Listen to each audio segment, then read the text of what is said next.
Hey guys, I've been thinking I'll upload at least one video for each of the PlayStation Plus free games each month. So this is Rogue Legacy. I've already played a little bit of it. It's actually a pretty cool roguelike game, as you might have guessed. The premise being each time you die, you get to pick between one of your future children. And they inherit some of the traits that your parents had, and there's all different classes. And you can sort of upgrade different skills as you go through, increasing your health and defense and classic stuff like that. And also unlocking different armor and runes for these things, which will edit your abilities, give you, the ability to drain health, or fly, or increase the gold you get from enemies and everything. So I'll go ahead and play through a little bit of it. The interesting thing is the castle changes completely each time, although you can choose to use the little architect here to lock the castle in the same order it was last time, but you only get 60% of the normal gold you'd get. Another little rub is each time you go in, any gold you didn't spend on upgrades, you lose.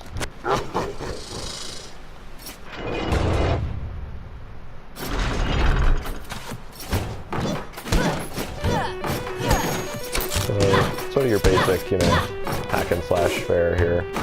Your main goal is to beat the 4 main bosses and then unlock the door right there.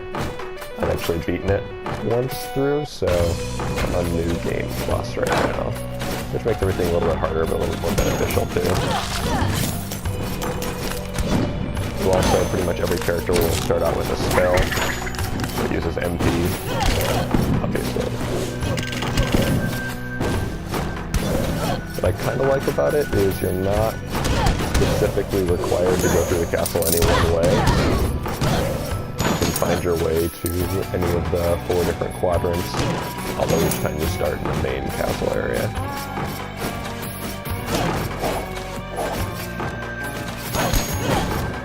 So right now my current character type is, I'm a Barbarian, and happen to be female, so Barbarian Queen. So I have a lot of health and pretty low everything else. So they're a good class for beginners. You actually upgrade your classes as you go too. So each class is its own specialty.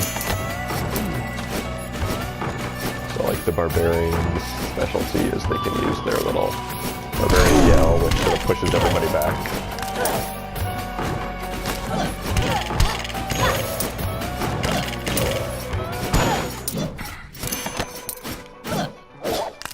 Like I said, I've played this a bit, and it's actually pretty addicting. Each time you die, you go and get to upgrade a little bit and improve. And it definitely plays on that whole one more try syndrome, where you really just want to try one more time, especially if you have a good.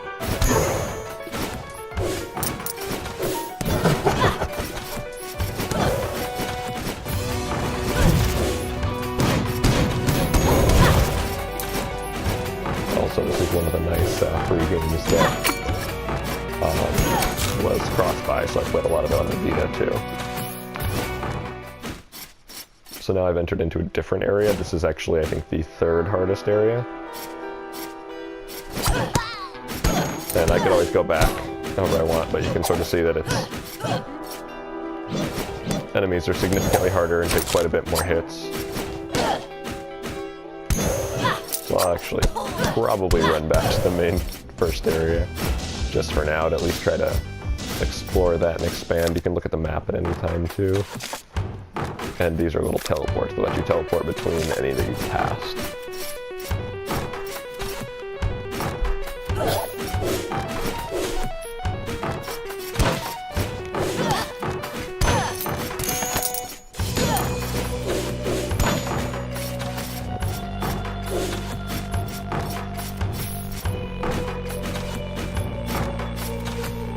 It's kind of interesting too, because a run with a character could go anywhere from 1 to 5 minutes, or all the way up to, a half hour or so, depending on how good you are.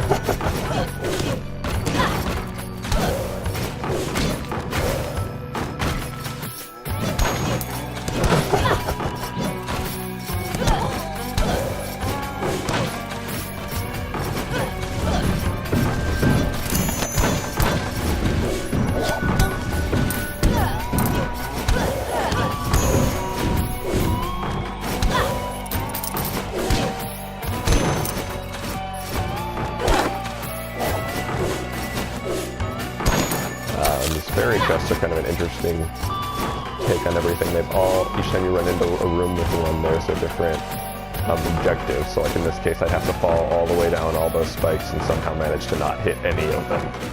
I'm relatively certain I'm not able to do that. I know my own skill level, so I'm going to avoid that one for right now, because that seems like I would probably just die.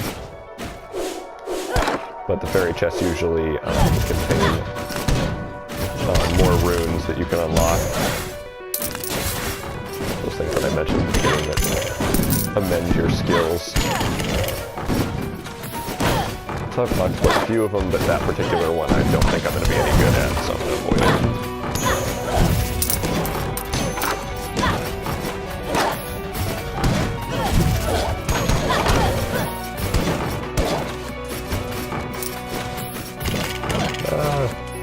These are sort of some of the random mini-bosses that pop up that just are much harder versions of similar enemies.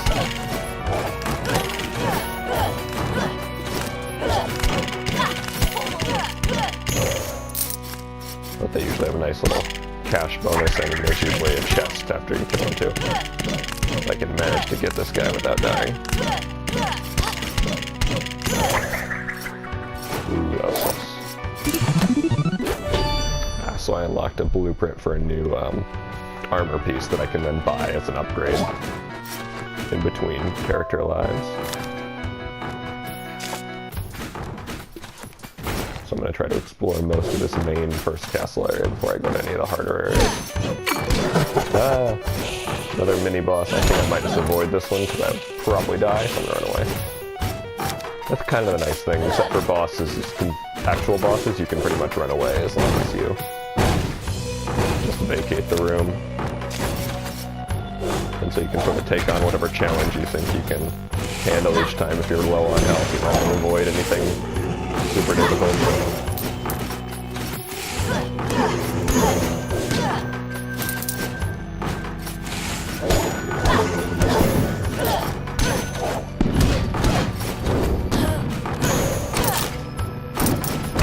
I just couldn't tell if chicken legs give you health.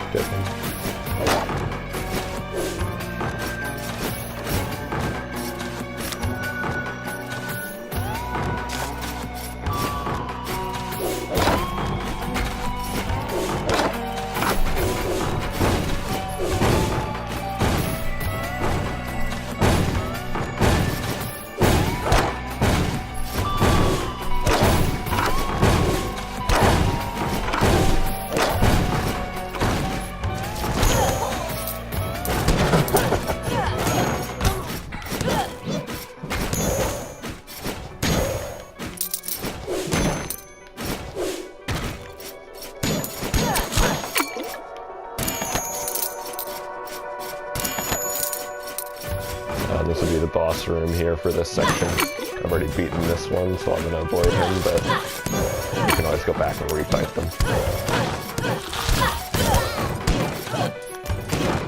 Well, it's advisable to be at full health when you do that.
Some upgraded versions of some of the enemies I'd already seen.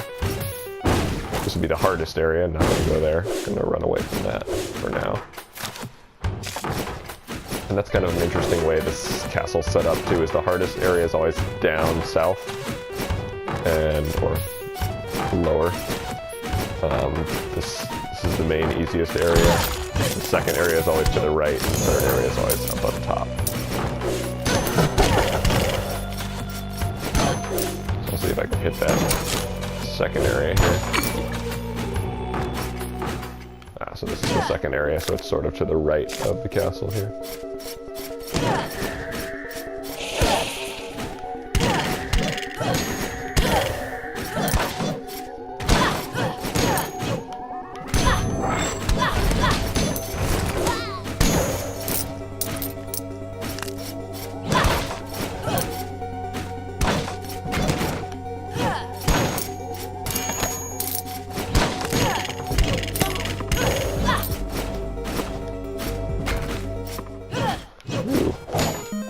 This guy randomly shows up every once in a while. It gives you a nice little free carnival game. If you win, you get a reward. If you lose, nothing bad happens, but... Oh. I'm apparently terrible. It's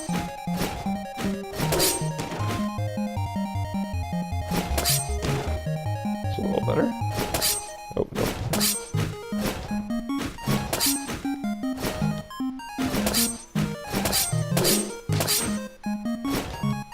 Yep, we're going terrible today. So I got a little bonus, but nothing big.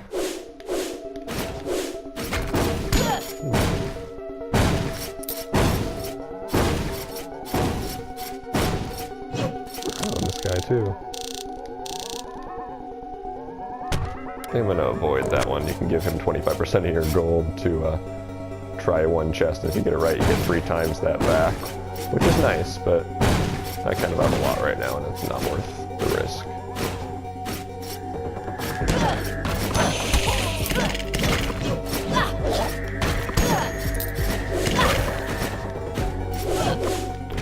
These nice little floor spikes down here. They pop up a second after you walk over them.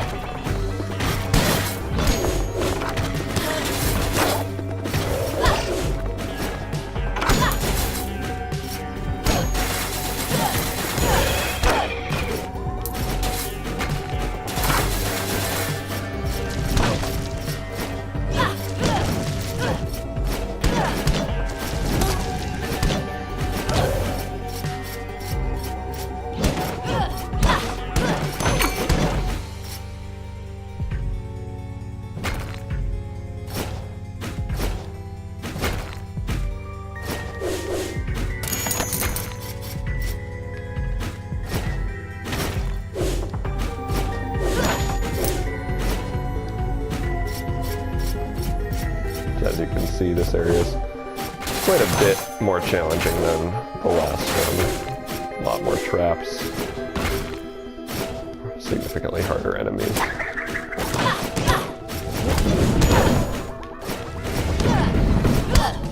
Ah! And I have been slain. There's a nice little showing you of how many guys you killed. I didn't do too bad. And you'll pop back out to the start screen where you can choose your next guy, and each person has these interesting little traits like OCD, which gives you benefits or penalties depending. You pick your next guy, and then you're able to spend your money on your different perks there. So that's pretty much the basics of Rogue Legacy. It's a pretty awesome game actually, but not easy. Prepare to die a lot. And that's about it, guys. Thanks for watching.